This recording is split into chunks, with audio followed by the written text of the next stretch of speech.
Hola. Iniciaremos este recurso con las palabras del señor Mario Ramos Martínez, director de la Dirección General de Tributación.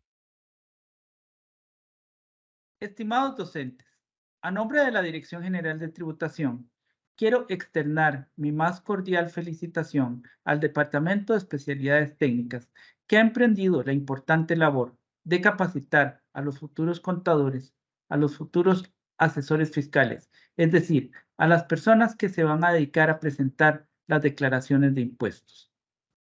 Esta importante labor ayuda a cumplir con el objetivo constitucional de cooperar con las cargas públicas del Estado. Agradezco muchísimo el enorme interés social por preparar a los futuros contadores para que preparen y cumplan bien con las obligaciones tributarias. Les invito a mantenerse siempre actualizados en la página web del Ministerio de Hacienda, donde existen ayudas de memoria, videos y tutoriales sobre el correcto cumplimiento de las obligaciones tributarias. Cumplir con los impuestos adecuadamente y en tiempo es una obligación social de todos los ciudadanos costarricenses que buscamos el bien común. El uso de los impuestos se da para que generemos una buena sociedad, para el pago de los docentes, para el pago de los jueces, para el pago de las comedores escolares. Con los impuestos es con los que funciona nuestro país. Es por eso que requiero de la ayuda y colaboración de ustedes para que puedan preparar bien a los futuros contadores, que serán los que tienen la responsabilidad de ayudar a los ciudadanos en el cumplimiento de las obligaciones. Les envío mi más enorme felicitación por la labor que están haciendo y sobre todo mi más grande agradecimiento por esta importante labor que están haciendo en favor de nuestro país. Muchas gracias. Muchas gracias, don Mario. Continuamos con unas palabras de Norwin Romero Campos, asesor de Educación Técnica del Ministerio de Educación Pública. El Departamento de Especialidades Técnicas de la Dirección de Educación Técnica y Capacidades Emprendedoras, a través de la Asesoría Nacional de Contabilidad, les da la más cordial bienvenida al ciclo de recursos didácticos dirigido al personal docente y a las personas estudiantes que reciben lecciones en las especialidades de la familia de contabilidad, banca y finanzas. El tema que se verá el día de hoy es generalidades del impuesto sobre el valor agregado. Todos estos recursos les servirán de mucha ayuda para los saberes esenciales de la subárea gestión tributaria. Empecemos. Comenzamos con la primera parte de la explicación titulada Generalidades del impuesto sobre el valor agregado a cargo del señor Renato Pacheco Bejarano, funcionario de la Dirección de Servicio al Contribuyente de la Dirección General de Tributación. Buenas, mi nombre es Renato Pacheco Bejarano y yo trabajo para el Ministerio de Hacienda. El día de hoy, me siento muy orgulloso, digamos, de darles a ustedes esta charla, ¿va? Porque es un conocimiento que ustedes van a tener.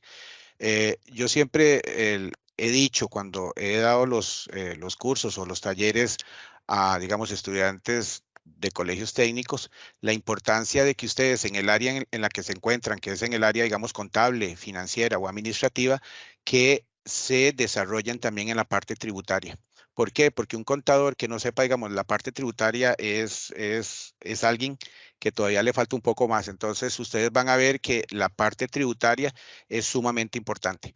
Ok, y hoy vamos a explicarles, digamos, antecedentes con respecto, digamos, a lo que es el impuesto sobre el valor agregado. Vamos a tratar digamos, de ir conociendo un poco más sobre este impuesto, ¿va? Que es uno de los que más aporta a nivel nacional. Cuando nosotros hablamos de los impuestos, sabemos que es una imposición que el Estado costarricense, y hablo del Estado costarricense, que en su poder de imperio digamos, y dentro de los principios constitucionales está, digamos, de que el Estado costarricense es el único o el Estado es el único que puede imponer, modificar o eliminar impuestos. No cualquier persona puede crear estos. Y estos nacen, digamos, como respuesta a una necesidad de la ciudadanía. Entonces, es importante aquí también contener el tema en lo que se refiere a, digamos, de que los impuestos nacen a través de una necesidad. Esta necesidad se plasma sobre un proyecto de ley. Este proyecto de ley es remitido a la Asamblea Legislativa y es a través de los diputados que ellos resuelven, digamos, el pase, digamos, de darle nacimiento a este nuevo impuesto. Y cuando ya es aprobado o rechazado, o digamos, de alguna forma, podemos decir, parcialmente aprobada esta ley, es cuando se publica, digamos, en la Gaceta. Entonces, hoy vamos a específicamente a ver lo que tiene que ver con el impuesto sobre el valor agregado. Si nosotros nos vamos en el tiempo, el tema de los impuestos siempre se han cobrado, digamos, a nivel mundial, ¿verdad? Sea no solamente aquí en Costa Rica. Y para no hacerlo muy extenso en el tiempo, esta infografía nos va a determinar un antes y un después de lo que tiene que ver con el impuesto sobre el valor agregado. Anteriormente, este impuesto se llamaba el impuesto general sobre las ventas. Es así que a través de la reforma, de la última reforma que se dio en el 2018-2019, este impuesto dejó de llamarse Impuesto General sobre las Ventas para llamarse el Impuesto sobre el Valor Agregado, IVA. Si nosotros nos vamos, tal vez desde el inicio de, digamos, de lo que es la República de Costa Rica, nos podemos ver en varias épocas este impuesto. Es a partir, digamos, de 1837 que se crea este impuesto, el Impuesto General sobre las Ventas, y la tarifa que se manejaba aproximadamente era una tarifa del 2%. A través de los años o de los diferentes gobiernos se han tratado de hacer modificaciones o reformas que los gobiernos han visto, digamos, la necesidad de hacerlas, pero es un tema que es muy polémico y siempre las reformas nunca han, digamos, como que llegado a surtir efecto. Podemos decir que tal vez algunas de las reformas se dio entre el año 1916 y 1917 en el gobierno del presidente Flores, en el cual se crea la Dirección General de Tributación Directa, que ahora no se llama tributación directa, sino que se llama Dirección General de Tributación, ¿verdad? Porque al administrar nosotros impuestos directos e indirectos, no podemos centralizar o generalizar que únicamente administramos impuestos indirectos. Entonces vean que la importancia de quitarle, digamos, ya ese prefijo o ese concepto dentro de lo que es la Dirección General de Tributación. Durante los años 1916 y 1917 hubo un auge, podemos decir, en la recaudación de este impuesto, ya que los ciudadanos tenían un poder adquisitivo en el cual podían adquirir bienes y bienes que eran, digamos, traídos de otros países y eran consumidos aquí por personas que podían tener ese poder adquisitivo y que igualmente podían pagar el impuesto que correspondía por el consumo. Ok, otro hecho importante, aquí se dio, digamos, la Primera Guerra Mundial, ¿verdad? Entonces, al estallar la Primera Guerra Mundial, se dio un efecto aquí en Costa Rica de que ya muchos de esos productos no venían y por consiguiente igual la recaudación llegó, digamos, a límites muy bajos. Y a través de los diferentes gobiernos, como se ve aquí en esta infografía o en este esquema, entre los años 1966 y 1970, en el gobierno de don Luis Alberto Monge, entre 1982 y 1986, en el 91, 95, en el gobierno también de José María Figueres, se han tratado de hacer reformas. Se han hecho reformas muy pequeñas o se han hecho reformas, podemos decir, parciales, que de alguna forma han generado ese no tan efecto esperado que se pretendía, digamos, con la reforma. Es así que en el gobierno del presidente Carlos Alvarado es donde nosotros se hace una reforma a través de la ley 9635. Esta ley 9635, que es la ley de fortalecimiento de las finanzas públicas, viene estipulada dentro de 4 títulos. El primer título tiene que ver con la reforma al impuesto general sobre las ventas, ahora actualmente llamado, digamos, el impuesto sobre el valor agregado, el IVA. Igualmente, esta ley La 9635 en su segundo título tiene que ver con modificaciones parciales que se le dieron al impuesto sobre la renta y viene lo que tiene que ver con empleo público y con transparencia institucional. Entonces vean que a partir de esta ley, la ley 9635, podemos decir un antes o un después de este impuesto. Entonces, anteriormente a esta ley hablamos del impuesto general sobre las ventas y posterior a la publicación y puesta en vigencia de esta ley, que fue el 1 de julio del 2019, hablamos de lo que es el impuesto sobre el valor agregado.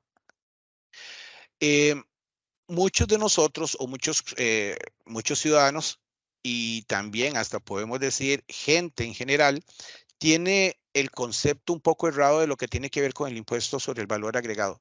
En este esquema podemos hablar de ese ciclo del pago y entrega al Estado de la retención del IVA.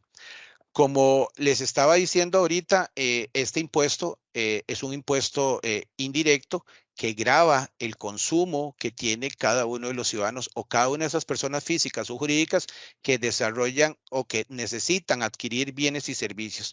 Entonces vean que en este triángulo podemos ver tres personajes, que es el usuario, que es el ciudadano, tenemos a una persona física o jurídica y tenemos al Estado. En el centro tenemos lo que es la relación jurídica, ¿va? Que es importante esa jerarquía de la norma. O sea, la normativa es sumamente importante para que este triángulo funcione de la mejor manera posible. Entonces, tenemos al ciudadano, que es el que paga los impuestos, porque este es un impuesto indirecto que va de la mano con el consumo. Entonces, el ciudadano necesita satisfacer una necesidad, como se ve en esta diapositiva. Esta persona necesita adquirir un vestido. Ese vestido está grabado con una tarifa del 13% dentro de una tarifa plena o general.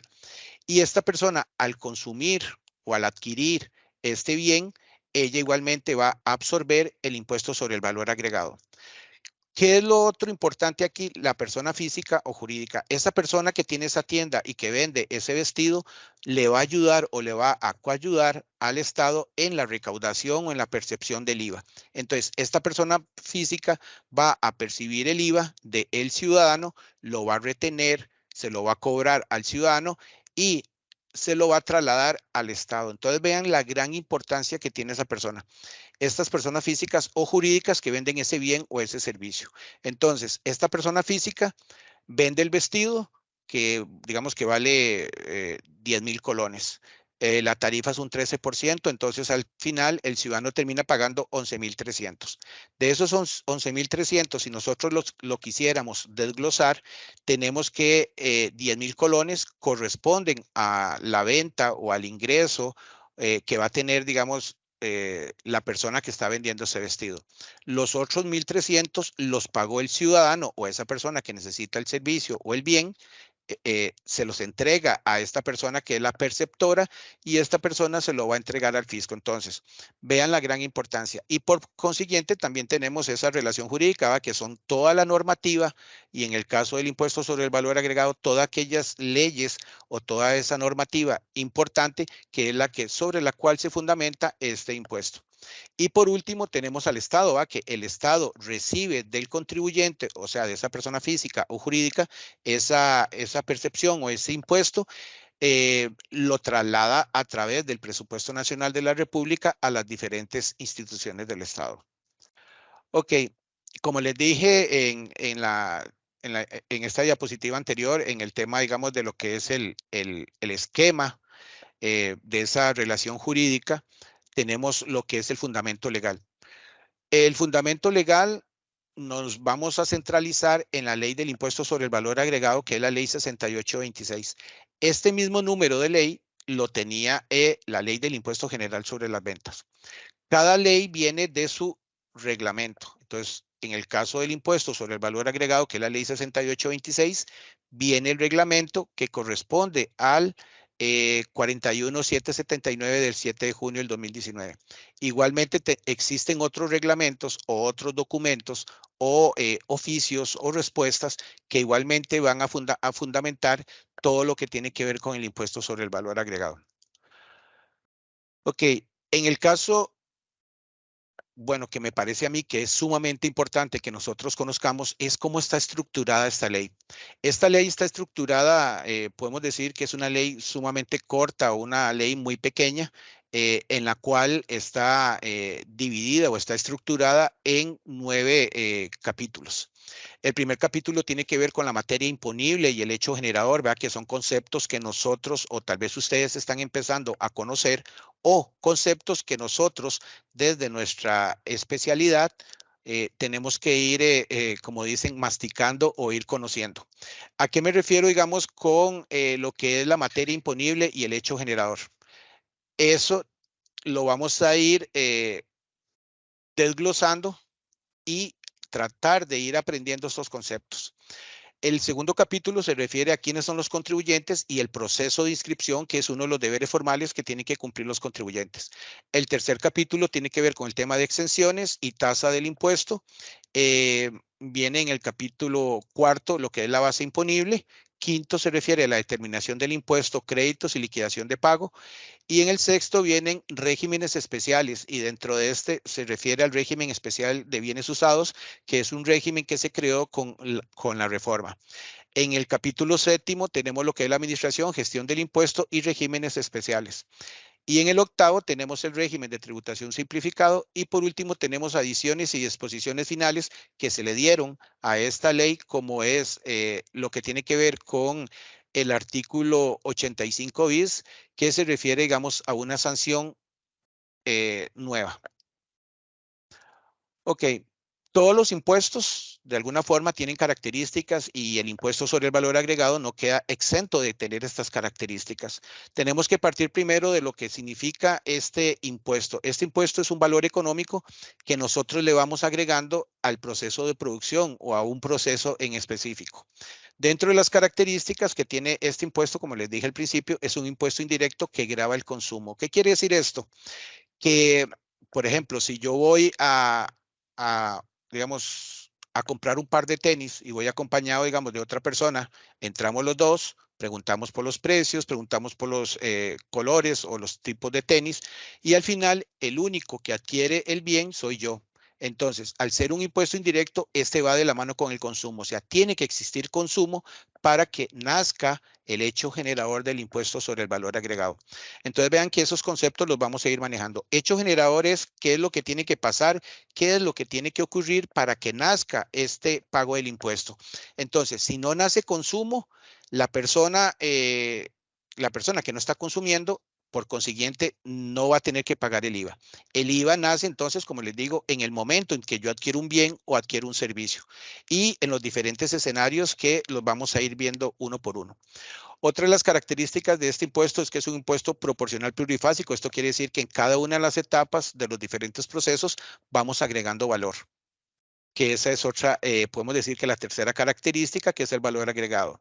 Grava el consumo. Como les dije, tiene que haber un consumo para que exista el pago del impuesto.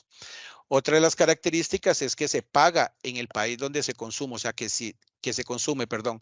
Si estamos en Costa Rica, ese impuesto se paga única y exclusivamente en nuestro país, porque estamos hablando, si lo queremos ver así, de un IVA costarricense. Si ya nosotros habláramos de un IVA panameño, un IVA nicaragüense, estamos hablando, digamos, por ejemplo, de IVAs que igualmente van a tener que gravar bienes y servicios en sus respectivos países y es un impuesto que va a ser para beneficio, digamos, de esos ciudadanos. Ok,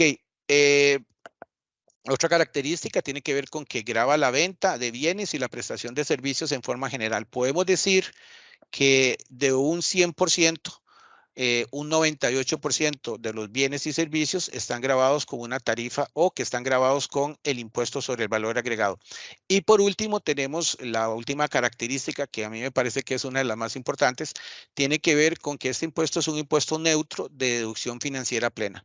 Esto se refiere a que los contribuyentes en su proceso de producción o en el proceso de la venta de un servicio se pueden acreditar aquel IVA que hemos pagado y que está estrechamente relacionado con la actividad económica que nosotros realizamos. Ok, conceptos, como les dije, el hecho generador. Entonces, todos los impuestos tienen hechos generadores totalmente diferentes. En el caso del impuesto sobre el valor agregado, el hecho generador nace en el momento en que nace, digamos, el consumo de ese impuesto. Entonces, por ejemplo, en la venta de bienes, podemos decir que el escenario para que nazca este impuesto es en el momento en que yo pueda estar facturando o entregando la mercadería o el servicio.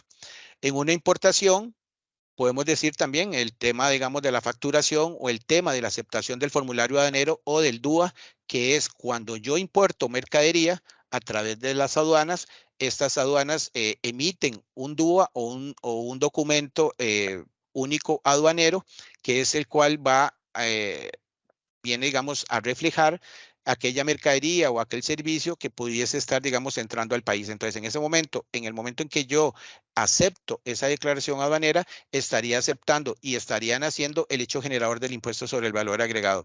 Igualmente, en la prestación de servicios, o sea, en el momento, por ejemplo, cuando ya ustedes sean profesionales, o por ejemplo, un médico, un abogado, un contador, en el momento en que está prestando el servicio y entrega ese servicio, digamos, de contaduría, digamos, de derecho, o ese médico que está dando el servicio, en el momento en que él factura o que da el servicio, estarían haciendo el pago del impuesto sobre el impuesto sobre el valor agregado.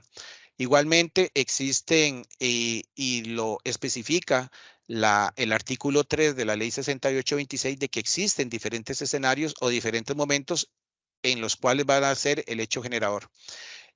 Otro de estos momentos es en el autoconsumo de bienes. ¿A qué nos referimos con el autoconsumo de bienes? Por ejemplo, yo tengo un supermercado y en el supermercado tengo, digamos, bienes de uso personal, digamos, como un desodorante. Entonces, yo, ¿para qué voy a ir a comprar un desodorante al frente de mi negocio si yo puedo también utilizar o comprar o adquirir o sacar de inventario ese desodorante que estaba ahí? Entonces, en el momento en que yo retiro de la empresa o saco, digamos, del inventario eso, digamos, como para consumo personal, estarían haciendo también el hecho del pago del IVA. Esto no quiere decir que yo, como dueño del supermercado, por ser el dueño, no voy a tener que pagar el IVA. Igualmente lo tiene que pagar. Ok, tenemos también en el caso de la importación o internación de bienes intangibles y servicios, como les digo, es en el momento de la facturación, en el momento de la prestación del bien o del servicio o en la entrega. Podemos decir en forma general que el hecho generador, como les digo, okay, va de la mano con el consumo, pero existen diferentes escenarios y esos escenarios se pueden centralizar en el momento de la facturación, de la entrega del bien o del servicio o puede ser también en el pago. Igualmente tenemos otros hechos generadores como las ventas en consignación, el arrendamiento de bienes con opción de compras y por último tenemos un nuevo hecho generador que digamos salió y se publicó digamos en la ley, que tiene que ver con la venta de bienes y la prestación de servicios. O sea, en el momento en que yo estoy, ¿cómo se llama? Estoy devengando el pago digamos, del bien, en ese momento también se refiere, digamos, al tema, digamos, del crédito. Entonces, en el momento en que yo pudiese estar vendiendo un bien o, bueno, digamos, un bien a crédito, en el momento en que yo lo aparto o vendo eso, yo tengo que pagar igual el impuesto sobre el valor agregado. Ok, otro concepto. Voy a ir, bueno, ya vimos lo que tenía que ver, una parte histórica, una parte, digamos, de las características que tiene este impuesto, ¿va? Vimos lo que tiene que ver con el concepto del hecho generador, ¿verdad? El hecho generador es el que da el nacimiento, o sea, ¿qué es lo que tiene que pasar en palabras sencillas para que yo, ciudadano, o, bueno, sí, yo ciudadano, tenga que pagar el impuesto sobre el valor agregado? Igualmente, vamos a saber quiénes son contribuyentes del IVA. Podemos decir en forma general que todos contribuimos con el pago del IVA, pero aquellas personas físicas, personas jurídicas, públicas o privadas que realizan alguna actividad, digamos, como de producción, de distribución, de comercialización o venta de bienes en el tema de la importación o en la adquisición de un servicio o en el tema de los exportadores, todos son contribuyentes del impuesto sobre el valor agregado. Ok, obligaciones. Este es un tema sumamente importante que ustedes tienen que conocer, no solamente como estudiantes, sino cuando ya ustedes sean profesionales en el tema, digamos, contable, o si ustedes se van a especializar en el tema tributario, es importante que ustedes conozcan que el servicio que ustedes van a brindar es un servicio que le van a vender un servicio, digamos, a una persona que necesita el servicio de ustedes, e igualmente ustedes van a servir como agentes de percepción o de retención que tienen que entregar ese IVA al fisco. Entonces, es importante que ustedes también desarrollen de la mejor manera posible el servicio que ustedes van a brindar o desarrollar de la mejor manera posible la profesión de ustedes. Entonces, en el momento en que yo como contribuyente voy a iniciar actividades económicas, mi primer deber formal es la inscripción. O sea, ¿qué es la inscripción? Es aquel proceso en el cual yo voy a iniciar una actividad económica. Digamos, Renato Pacheco va a iniciar, digamos, una actividad económica de un restaurante. Entonces, en ese momento, cuando yo ya voy a explotar o voy a poner en funcionamiento esa actividad económica del restaurante, lo recomendable y lo que tenemos que hacer es que nosotros nos tenemos que inscribir.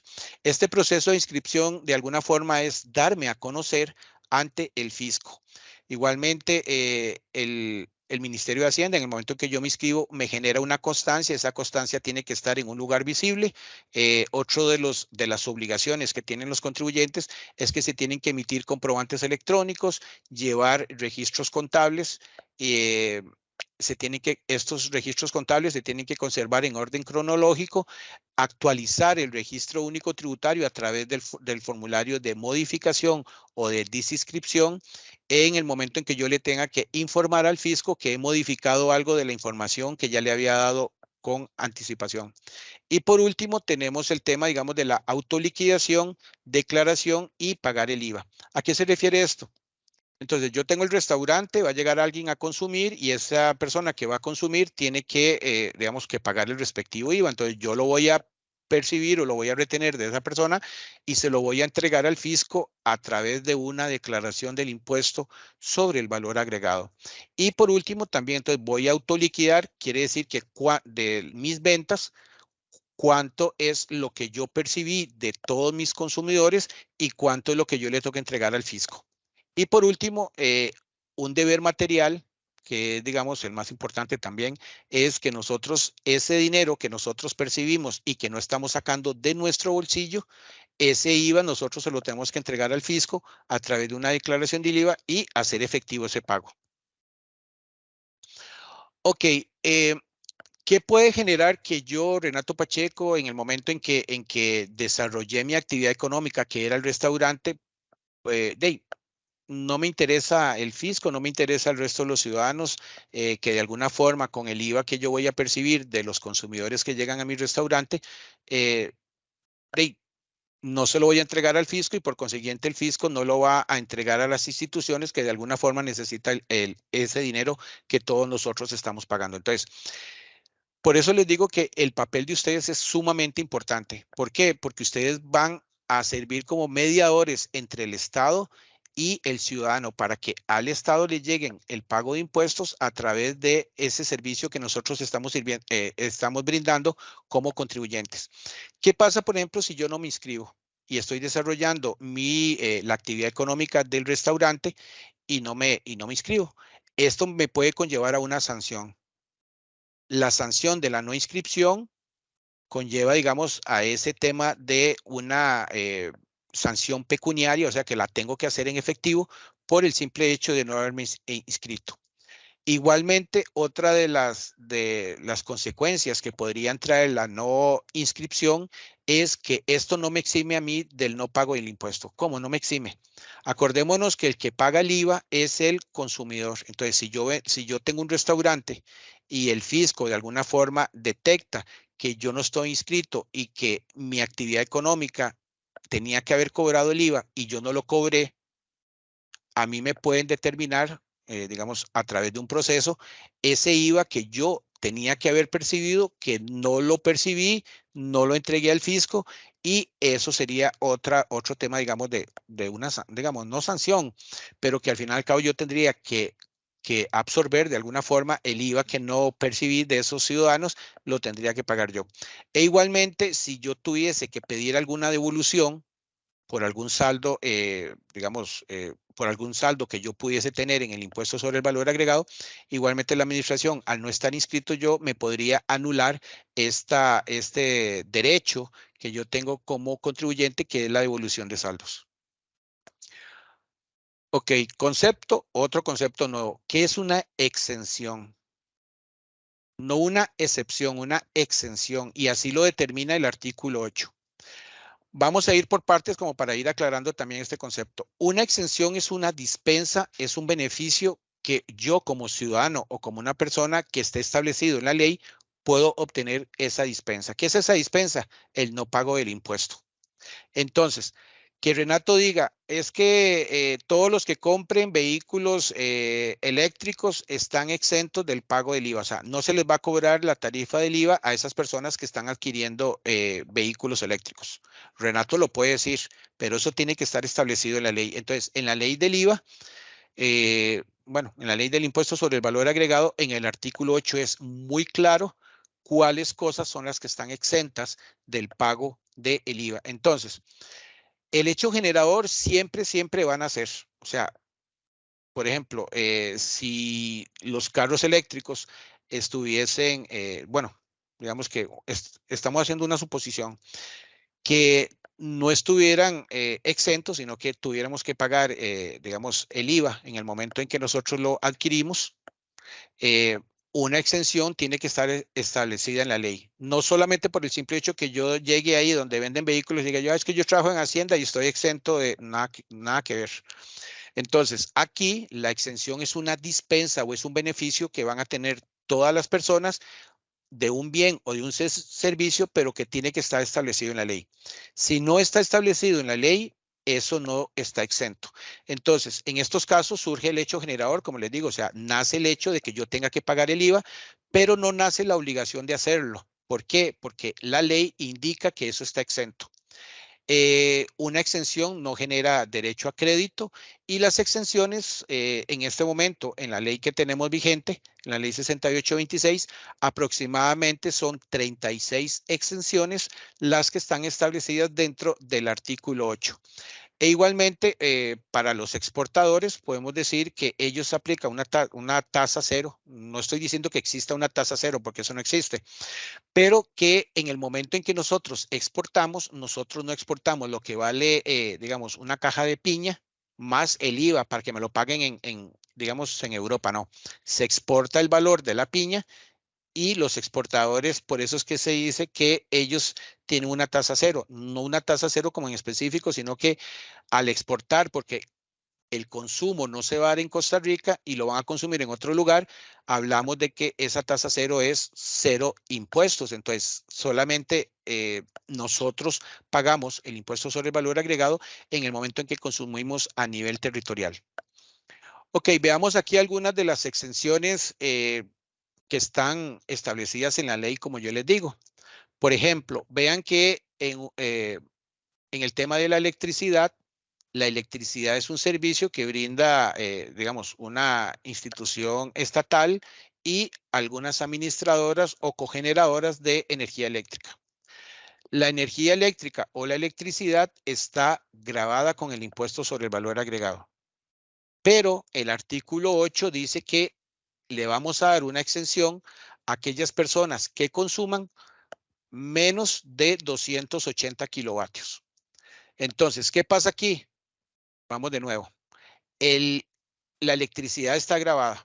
Si no existiera esta exención en el artículo 8, todos nosotros o todos los ciudadanos tendríamos que pagar el IVA en el consumo, digamos, de la energía eléctrica.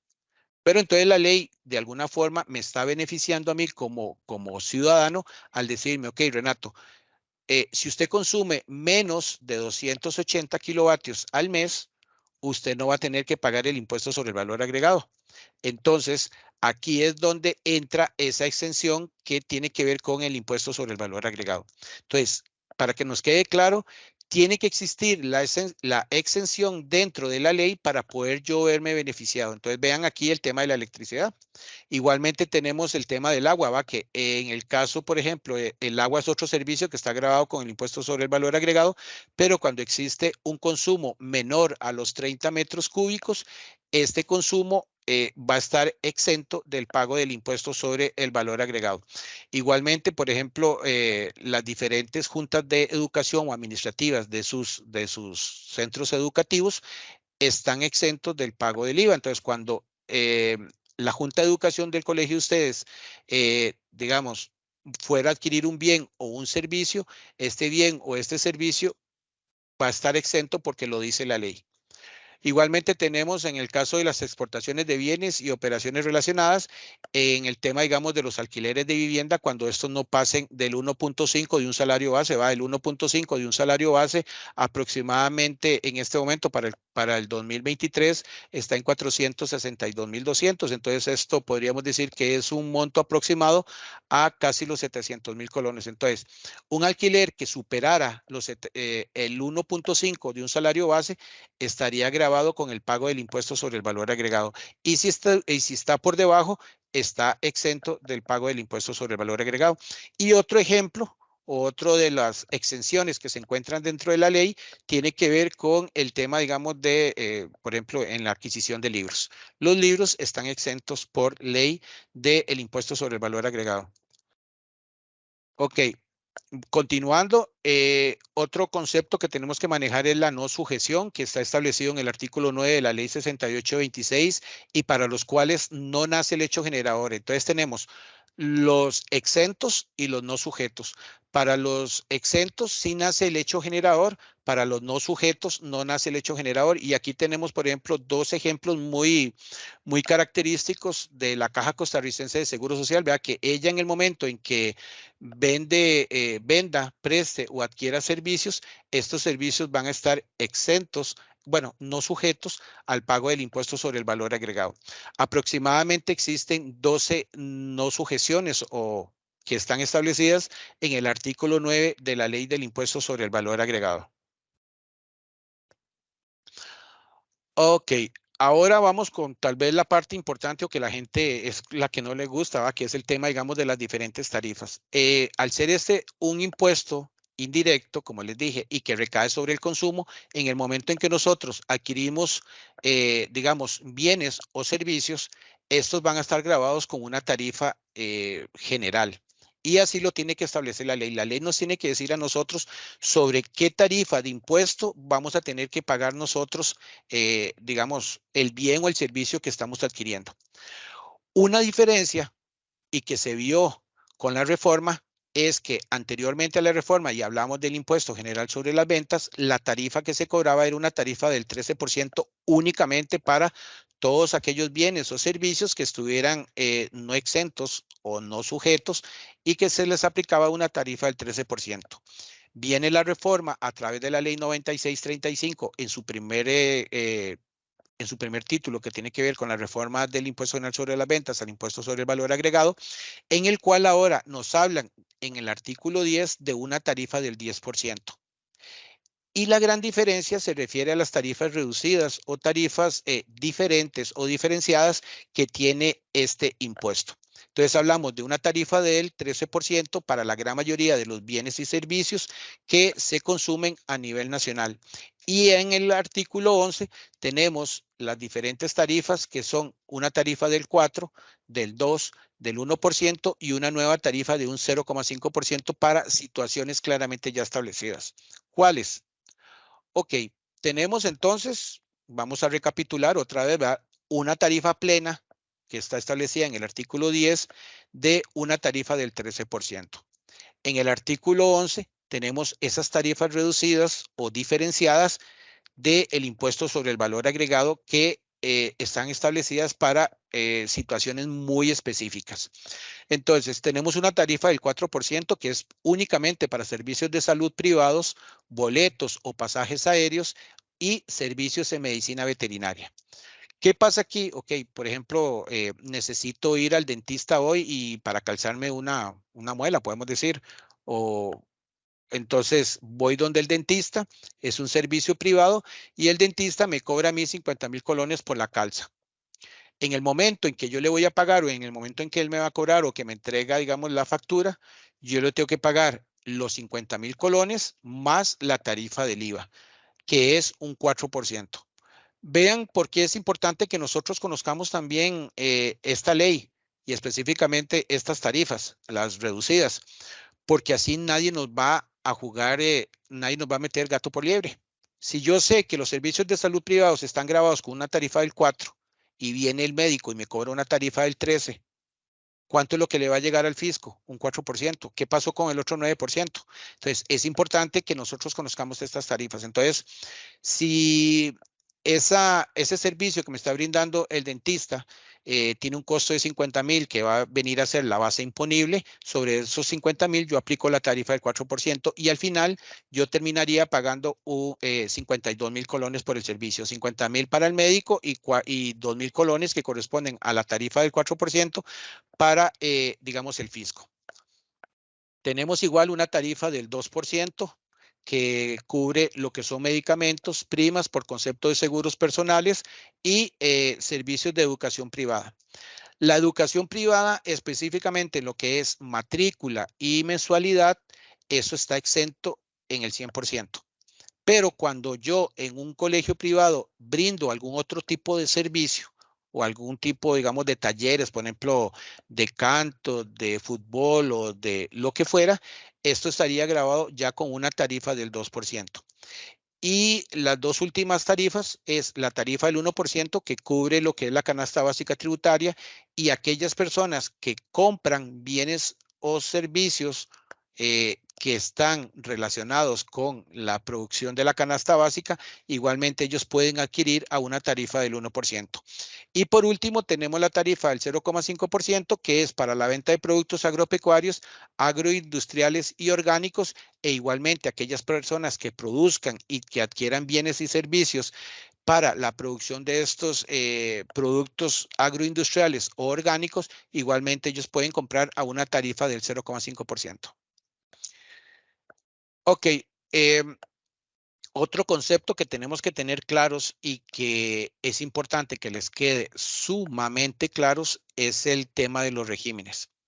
Nuestro sistema tributario se fundamenta sobre regímenes para la recaudación o para el cobro del impuesto sobre el valor agregado, pero tenemos que tener claros que los regímenes no son impuestos, son una categoría bajo la cual la administración o tributación o el Ministerio de Hacienda, en el momento en que yo me inscriba, me categoriza dentro de ese régimen. Entonces, pongo mi empresa, ya sé que me inscribí y comienzo a, digamos, a vender el producto o a vender el servicio. En el momento en que yo me inscribí y le digo a Hacienda que mi actividad económica es un restaurante, Hacienda me va a ligar o me va a categorizar dentro de un régimen que son los que vamos a ver a continuación. Ok, en el momento entonces en que ya me categoriza, Hacienda me va a decir, bueno, dentro de esa categoría o dentro de ese régimen, usted tiene que comprometerse o tiene la obligación de pagar este impuesto y este otro impuesto. Entonces, para sintetizar, entonces, los regímenes son categorías bajo las cuales una persona física o jurídica se inscribe ante la administración tributaria. Dentro del régimen general, tenemos la tarifa plena del 13% y tarifas reducidas del 4, del 2 y del 1% y del 0,5%. Otros regímenes especiales que tienen que conocer ustedes son el régimen de tributación simplificado, el régimen especial agropecuario, que es un régimen o una categoría única y exclusivamente a personas, sean estas físicas o jurídicas, que desarrollan una actividad económica agropecuaria. Tenemos el régimen especial de bienes usados, ¿verdad? Para aquellas personas que su actividad económica es la venta de bienes usados. Tenemos regímenes especiales para casinos, mesas de juego y máquinas tragamonedas. Y por último tenemos, aunque ya se ha modificado en el tema de lo que es un régimen que podríamos decir que es por recaudación, esto a nivel de fábrica, que ya a nivel de fábrica ya esto se ha desmembrado y ya lo que antes estaba como a nivel de fábrica se ha trasladado al régimen general y en este momento existen aproximadamente dos tal vez bienes que están todavía en proceso, digamos, de que se saquen de este tema de terminación de fábrica para que sean trasladados, digamos, al régimen general. Y después lo que tiene que ver con el tema de aduanas.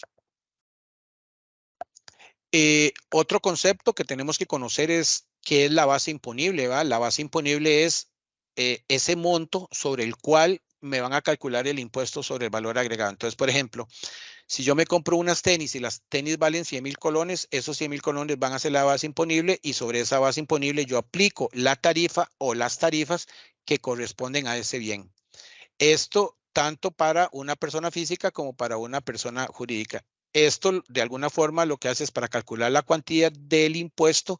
Entonces, si es una tarifa del 13%, entonces, y las tenis valen 50,000, entonces 50,000 va a ser la base imponible multiplicada por el 13% sería el impuesto que yo tengo que pagar. Entonces, esa tarifa de impuesto se aplica a la base imponible para que me dé el débito, digamos, el impuesto que yo le tengo que entregar al fisco. Dentro de las diferentes, podemos decir, bases imponibles, pueden existir bases imponibles para la venta de bienes, para la prestación de servicios, para el tema de las operaciones en moneda diferente al Colombia, porque puede ser que yo venda en dólares, tengo que hacer la conversión al tipo de cambio de venta de ese día y me va a dar el monto en colones y sobre ese monto de colones que vendría a ser la base imponible, aplico la tarifa que corresponda. Igualmente, podemos tener bases imponibles a nivel de importaciones y a nivel de arrendamientos con opción de compra. Ok.